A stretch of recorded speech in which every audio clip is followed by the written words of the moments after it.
ইসলাম বলে মহানবী হযরত মুহাম্মদ সাল্লাল্লাহু আলাইহি ওয়াসাল্লাম আল্লাহর সর্বশেষ রাসূল, আর ঈসা আলাইহিস সালাম ও মুসা আলাইহিস সালাম ছিলেন তারই প্রেরিত নবী।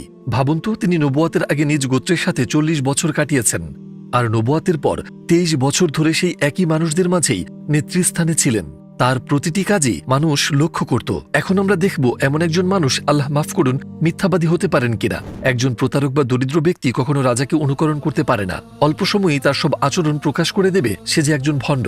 ধরা যাক সে কিছুটা অনুকরণ করতে পারলো, কিন্তু কতদিন সে মানুষকে ধোঁকা দিতে পারবে? এক সময় না এক সময় তার মিথ্যা ধরা পড়বেই।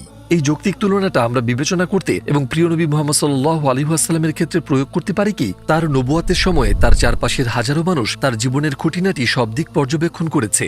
আমরা জানি তিনি কোন হাতে খাবার খেতেন, কোন পা আগে রেখে কোন জায়গায় প্রবেশ করতেন, এমনকি তার নখ কাটার নিয়ম পর্যন্ত সবার জানা। সবাই একমত ছিলেন তিনি কখনো মিথ্যা বলতেন না, আর অসাধারণ চরিত্রের অধিকারী ছিলেন। তিনি দিনের পর দিন রোজা রাখতেন, কখনো কখনো সাহরি ও ইফতার ছাড়াই রোজা রাখতেন দারিদ্র্যের কারণে। রাতে ঘন্টার পর ঘন্টা ব্যয় করতেন নামাজ ও ইবাদত বন্দিগিতে। যখন রাতে কেউ তাকে দেখতেন না, তখন তিনি নিজেকে কেন এত কষ্ট দিতেন?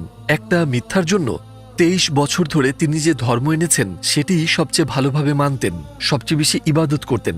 বিশ্বের সবচেয়ে বড় মিথ্যাবাদীরও কি এমন গুণাবলীর সামান্য পরিমাণ থাকতে পারে? এর মধ্যে তার লাভটা কোথায়? তিনি কি মর্যাদা, অর্থ বা নারীর জন্য এটা করছিলেন? এগুলো তো তার শত্রুরাই তাকে প্রস্তাব করেছিল, কিন্তু তার জবাব সবসময় একই ছিল, যদি আমার ডান হাতে সূর্য আর বাম হাতে চাঁদ রাখো, তবু আমি এই দাওয়াত ত্যাগ করব না। তার নিজ জীবন, তার আচরণ, তিনি নিজেই যথেষ্ট তার নবুয়ত প্রমাণের জন্যে।